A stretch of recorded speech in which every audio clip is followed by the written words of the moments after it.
உங்களில் யாருக்காவது இப்படி ஒரு அனுபவம் ஏற்பட்டிருக்கான்னு கொஞ்சம் யோசிச்சு பாருங்க. அதாவது அலுவலகத்துல ஒரு பெரிய விவாதம் நடக்குது. ரொம்ப கோபத்துல ஒரு மின்னஞ்சலை வேகமா டைப் பண்ணி கொஞ்சம் கூட யோசிக்காம அந்த சென்ட் பட்டன் நடத்திடுவீங்க. ஆமா, அது நிறைய பேருக்கு நடக்கும். அல்லது ஒரு நண்பர்கிட்ட ரொம்ப உணர்ச்சி வசப்பட்டு தேவையில்லாத ஒரு வார்த்தையை விட்டுடுவோம். ஆனா அடுத்த நொடிய பாத்தீங்கன்னா உங்களை அறியாமலேயே நெஞ்சுக்குள்ள ஒரு பெரிய பதட்டம் வரும். கரெக்ட்.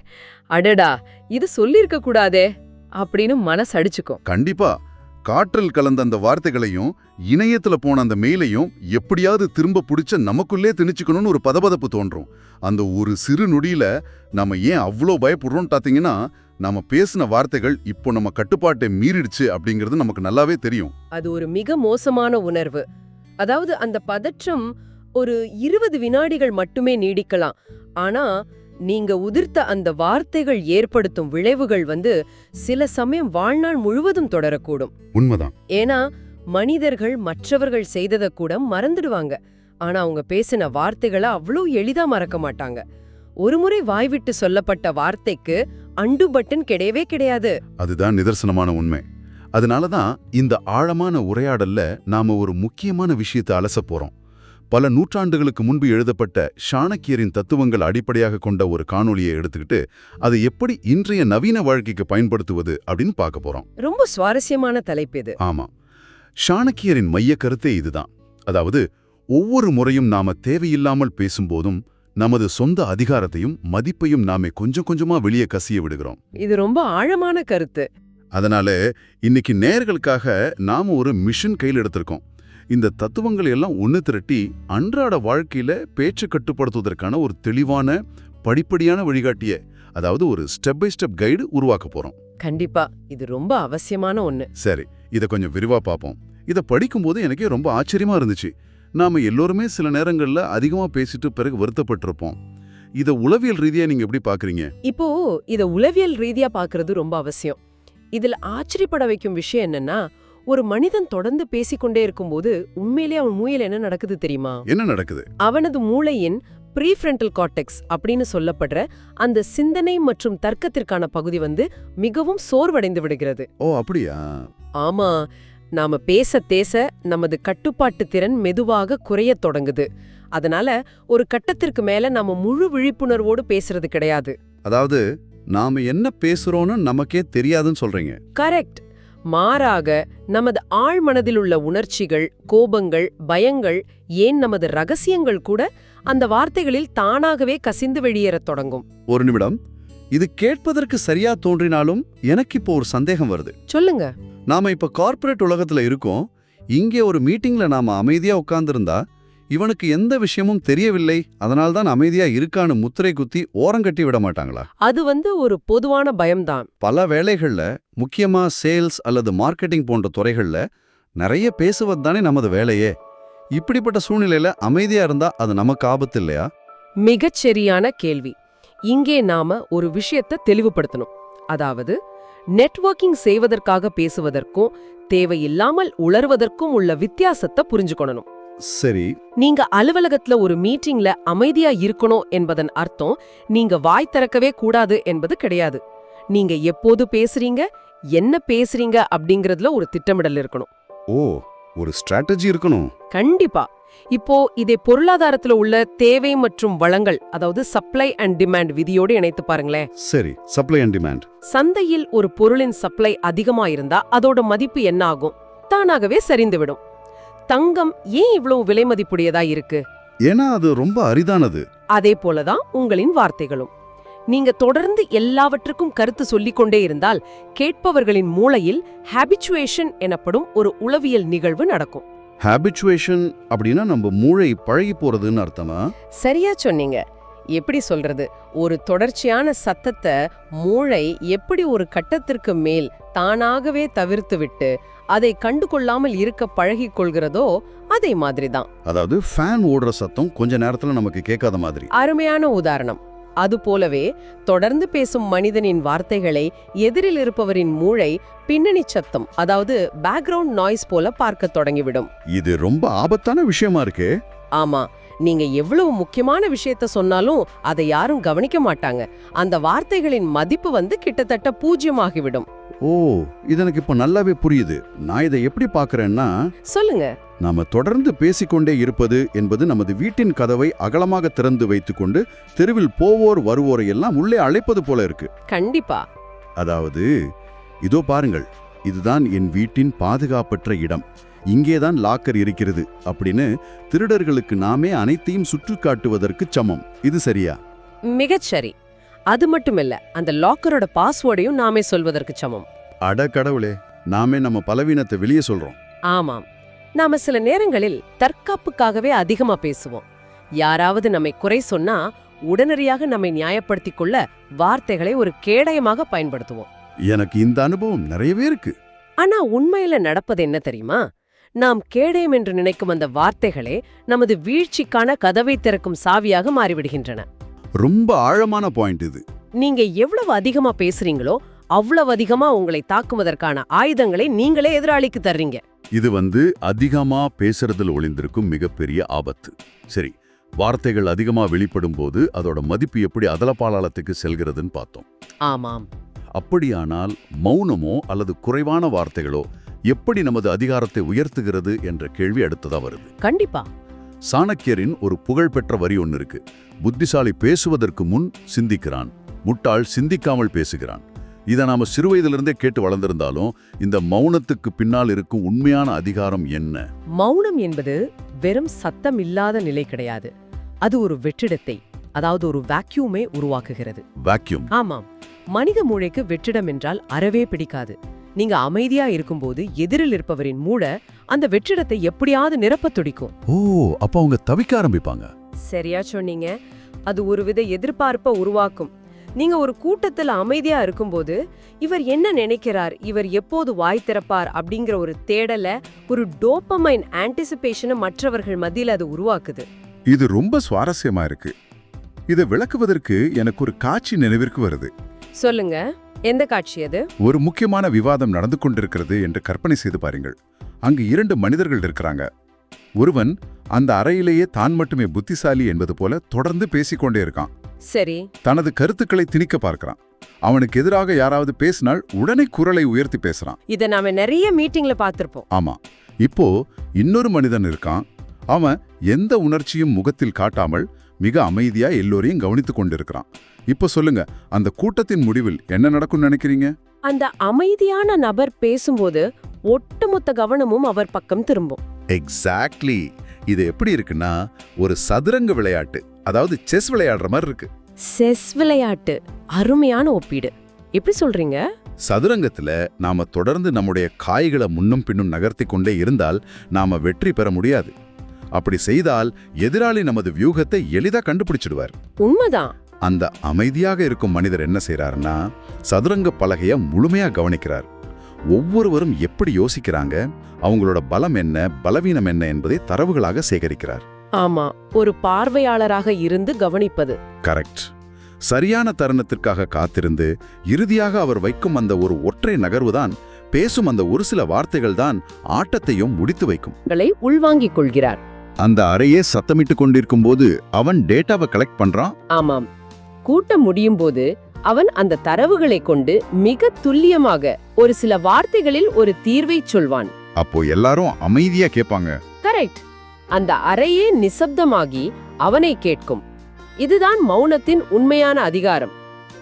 உலகத்துல அரிதான விஷயங்களைத்தான் மனிதர்கள் மதிப்பாங்க. அந்த மாதிரி மௌனமும் அரிதானது. ஆனா இங்கும் எனக்கு ஒரு சின்ன முரண்பாடு தோணுதே. என்னது? அமைதியா இருப்பது சில நேரங்களில் ஒரு தர்ம சங்கடமான நிலை, அதாவது ஆக்வர்ட் சைலன்ஸை உருவாக்குமே. அது நடக்க வாய்ப்பிருக்கு. அல்லது அவர் பயந்து போய் அமைதியா இருக்கார்னு மற்றவர்கள் தப்பு கணக்கு போட்டு விட மாட்டாங்களா? மௌனத்தை எப்படி அதிகாரமாக காட்டுவது? இது ரொம்ப முக்கியமான ஒரு இடமா படுது. ரொம்ப நல்ல கேள்வி. இங்கதான் நீங்க செயலற்ற மௌனத்திற்கும் செயல்பாட்டு மௌனத்திற்கும் உள்ள வித்தியாசத்தை புரிந்து கொள்ளணும். அதாவது பாசிவ் சைலன்ஸ் மற்றும் ஆக்டிவ் சைலன்ஸ். பாசிவ் மற்றும் ஆக்டிவ் சைலன்ஸ் அது எப்படி வேறுபடுது? நீங்க பயந்து போய் பார்வையை தாழ்த்தி உடலை குறுக்கி கொண்ட அமைதியா இருந்தா அது பாசிவ் சைலன்ஸ், அது பலவீனம். சரி. ஆனா நேர்கொண்ட பார்வையோடு எதிரில் இருப்பவர் சொல்வதை முழுமையாக உள்வாங்கிக் கொண்டு, அதாவது ஆக்டிவ் லிஸ்னிங் செய்யறது, முகத்தில் ஒரு சிறிய புன்னிகையோடு நீங்க காக்கும் மௌனம் இருக்குல்ல, ஆமா, அது எதிராளியை பதற்றமடையச் செய்யும். அது மிகப்பெரிய தன்னம்பிக்கையின் வெளிப்பாடு. அதுதான் ஆக்டிவ் சைலன்ஸ். ஓ, இப்போ எனக்கு புரியுது. அதாவது நாம அமைதியா இருப்பதும் ஒரு திட்டமிட்ட செயலாக இருக்க வேண்டும். கண்டிப்பா. சரி, மௌனத்தின் அதிகாரத்தை புரிந்து கொண்டோம். ஆனால் இதன் அர்த்தம் நாம் அன்றாட வாழ்வில் யாரிடமும் பேசாமல் ஒரு சன்னியாசியை போல வாழ வேண்டும் என்பதா? அப்படி இல்லவே இல்ல. நிச்சயமா இல்ல. நம்ம குடும்பத்தில், அலுவலகத்தில் நாம பேசியே ஆக வேண்டும். அப்படிப்பட்ட சூழலில் எந்தெந்த வார்த்தைகளை பேசுவது, எதை நிறுத்துவது என்பதை எப்படி முடிவு செய்வது? அதுக்கு ஒரு வழி இருக்கு. இதற்காகத்தான் நாம இந்த மிஷன் தொடக்கத்துல சொன்ன மாதிரி ஒரு படிப்படியான வழிகாட்டியை நேயர்களுக்காக கொடுக்க போறோம். அந்த ஸ்டெப் பை ஸ்டெப் கைடு என்ன? ஆமா, இதற்காக ஒரு எளிமையான ஆனால் மிகவும் சக்தி வாய்ந்த 3 கேள்வி விதி இருக்கு. அதாவது 3 question filter. 3 question filter. நீங்க எந்த ஒரு சூழ்நிலையிலும் வாய் திறந்து ஒரு வார்த்தையை பேசுவதற்கு முன்பாக உங்களுக்குள்ளேயே 3 கேள்விகளை கேட்டுக்கொள்ள வேண்டும். இந்த 3ம் ஒரு வடிகட்டி போல செயல்படும். ரொம்ப இன்ட்ரெஸ்டிங்கா இருக்கே. அந்த முதல் கேள்வி என்ன? முதல் கேள்வி, இது உண்மையா? Is it true? இது எனக்கு ரொம்ப சுவாரஸ்யமா படுது. இந்த 3 கேள்வி விதியை நான் ஒரு ஃபயர்வால் அப்படின்னு சொல்லுவேன். ஃபயர்வால்? ஆமாம். நமது கணினியில் ஃபயர்வால் எப்படி தேவையற்ற வைரஸ்களையும் ஹேக்கர்களின் தாக்குதல்களையும் தடுத்து நிறுத்தி பாதுகாப்பான தகவல்களை மட்டுமே உள்ளே அனுமதிக்குதோ, கரெக்ட். அதே போல இந்த 3 கேள்விகளும் நமது மூளைக்கும் வாய்க்கும் நடுவில் ஒரு ஃபயர்வாலாக செயல்பட போகுது. மிக சரியான ஒப்பீடு. ஆனா இது உண்மையா என்று கேட்பது கொஞ்சம் சாதாரணமாக தெரியுதே. நாம யாருமே தெரிந்தே பொய் சொல்வதில்லையே, அப்புறம் ஏன் இந்த கேள்வி? அது நாம திட்டமிட்டு பொய் சொல்லதில்லை என்பது உண்மைதான். ஆனா நாம பல நேரங்களில் வதந்திகளை, அதாவது காசிப்ப உண்மையா நம்பி பேசுறோம். ஓ ஆமாம். ஒரு நண்பர் உங்களிடம் அலுவலகத்தில் இன்னொருவரை பற்றி ஒரு செய்தி சொல்றானா, உடனே நாமும் அதோட சேர்த்து 2 வார்த்தைகளை பேசுவோம். இது இயல்பா நடக்கிற ஒரு விஷயம்தான். ஆனா அங்க நீங்க பேசுவதற்கு முன்பு நண்பர் சொல்வது 100% உண்மையானு எனக்கு தெரியுமா அப்படின்னு உங்களை கேட்டுக்கொள்ளணும். ஓகே, தெரியலன்னா? இல்லையென்றால் உங்களோட ஃபயர்வால் அந்த வார்த்தைகளை அங்கேயே தடுத்து நிறுத்திவிட வேண்டும். வாவ், இது ரொம்ப பவர்ஃபுல். அதே போல கோபத்துல நாம மற்றவர்களை திட்டும்போது நீ எப்பொழுதுமே இப்படிதான் அப்படின்னு சொல்லுவோம். ஆமா, அடிக்கடி சொல்ற வார்த்தை இது. ஆனா அது உண்மையா? இல்ல. அது அந்த தருணத்தின் வெளிப்பாடு, உணர்ச்சி. உண்மையை மட்டுமே பேசுவது என்பது மிகப்பெரிய கட்டுப்பாடு. அருமை. உணர்ச்சிகளுக்கும் உண்மைக்கும் உள்ள வித்தியாசத்தை இந்த முதல் கேள்வி வடிகட்டிடுது. சரி, இப்போ ஒரு விஷயம் உண்மைன்னு எனக்கு தெரிஞ்சிடுச்சு. அடுத்த கட்டம் என்ன? அந்த 2வது கேள்வி என்ன? 2வது கேள்வி, இது தேவையா? Is it necessary? இதுல தான் பலரும் தடுமாறுவாங்கன்னு நினைக்கிறேன். ஏன் அப்படி சொல்றீங்க? ஏன்னா இது தேவையா என்பதை யார் முடிவு செய்வது? எல்லாமே நமக்கு தேவையானதாக தானே தோணும். இத இப்படி புரிஞ்சு கொள்ளலாம். ஒரு விவாதத்துல நீங்க ஒரு கருத்து சொல்றீங்க. அந்த கருத்தை சொல்லுவதால் அந்த விவாதத்தின் முடிவு மாறுமா? ஓகே. அல்லது அங்கு நடக்கும் ஒரு செயலுக்கு ஏதேனும் பயன் கிடைக்குமா அப்படின்னு பாருங்க. பல நேரங்களில் நாம ஏன் பேசுறோம் தெரியுமா? நமது ஈகோவை திருப்திப்படுத்திக் கொள்வதற்காக மட்டுமே. அதாவது எனக்கும் இந்த விஷயம் தெரியும் அப்படின்னு காட்டிக்கிறதுக்காக. சரியா சொன்னீங்க. உலகிற்கு காட்டுவதற்காக பேசுவோம். அது முற்றிலும் தேவையற்ற பேச்சு. உண்மைதான். 4 குரல் கேட்கும்போது 5வது குரலா மாமு எதையாவது சொல்லணும்னு தோணும். ஆமா, நீங்க சொல்ல போகும் விஷயம் அந்த சூழ்நிலைக்கு தேவையற்றது என்றால் அங்கு உங்கள் மௌனமே சிறந்த பதிலளிக்கும். அதாவது நம்முடைய பெருமையை காட்டுவதற்காக பேசுவதை இந்த 2வது ஃபயர்வால் தடுத்து விடுகிறது. ரொம்ப சூப்பர். ஆமா. ஒருவேளை அந்த விஷயம் உண்மையாகவும் இருந்து சொல்ல வேண்டிய இடத்துல தேவையானதாகவும் இருந்தால் அந்த 3வது கேள்வி என்ன? 3வது மற்றும் இறுதி கேள்வி இது பயனுள்ளதா? Is it useful? பயனுள்ளதா? அல்லது இன்னொரு விதமாக சொல்லணும்னா, இது நான் பேசுபவருக்கு நன்மையை தருமா அப்படின்னு யோசிக்கணும். இப்போ எனக்கு ஒரு டவுட். ஒருவேளை நான் கோபத்துல ஒருவரை விமர்சிக்க விரும்புறேன். அது அவர் செய்த தப்பு, அதனால அது உண்மைதான். அவரை திருத்த அதை சொல்வது தேவைதான். ஆனா அது அவருக்கு பயனுள்ளதாக அமையுமா? அங்கதான் விஷயமே இருக்கு. அது நீங்க சொல்லும் விதத்தை பொறுத்தது. எப்படி? உண்மையாகவும் தேவையானதாகவும் இருக்கும் ஒரு விஷயம் மற்றவர்களை காயப்படுத்தும் நோக்கத்தோடு சொல்லப்பட்டால் அது பயனுள்ளது கிடையாது. ஓ, அதாவது அந்த இன்டென்ஷன் சரியா இருக்கணும். கண்டிப்பா. விமர்சனமாக இருந்தாலும் அது அவர்களை மேம்படுத்தும் விதத்தில், அதாவது ஒரு கன்ஸ்ட்ரக்டிவ் கிரிட்டிசிசமாக இருக்கணும். ரொம்ப தெளிவா சொல்றீங்க. இந்த 3 கேள்விகளுக்கும், அதாவது இது உண்மையா, தேவையா, பயனுள்ளதா, உங்களின் பதில் எந்த சந்தேகமும் இன்றி ஆம் என்றால் மட்டுமே நீங்க அந்த வார்த்தையை வாய்விட்டு பேச வேண்டும். இதில் ஏதேனும் ஒன்றிற்கு இல்லை என்று விடை வந்தாலோ? இல்லை என்று வந்தாலோ அல்லது உங்களுக்குள் ஒரு சிறு தயக்கம் இருந்தாலோ அமைதியாக இருந்து விடுங்கள். அதுதான் உங்களுக்கான பாதுகாப்பு. இது கேட்க ரொம்ப எளிமையா இருக்கு. ஆனா ஒரு நிஜமான சூழ்நிலையில உணர்ச்சிகள் கொந்தளிக்கும் ஒரு தருணத்துல எப்படி இந்த 3 கேள்விகளையும் கேட்டுக்கொள்வது? அது கொஞ்சம் பிராக்டிஸ் பண்ண வேண்டிய விஷயம்தான். மூளை அவ்வளவு வேகமா வேலை செய்யுமா? அந்த கோபமான நேரத்துல இதெல்லாம் ஞாபகம் வருமா? ஆரம்பத்துல இது சற்று கடினமாகத்தான் இருக்கும். ஆனா ஒரு தூண்டுதலுக்கும், அதாவது ஸ்டிமுலஸுக்கும் அதற்கான நமது எதிர்வினைக்கும் இடையே சில வினாடிகள் இடைவெளி இருக்கு. அந்த ரியாக்ஷன் டைம். ஆமாம், அந்த இடைவெளிய நீட்டிப்பதே நமது நோக்கம். யாராவது உங்களை கோபப்படுத்தும் போது உடனடியாக பதிலடி கொடுக்க தோணும். கண்டிப்பா தோணும். அப்போது ஒரு நீண்ட மூச்சு இழுத்துவிட்டு வெறும் 3 வினாடிகள் எடுத்துக்கிட்டு இந்த ஃபயர்வாலை மனதில் ஓட்டி பாருங்க. இது உண்மையா, தேவையா, பயனுள்ளதா?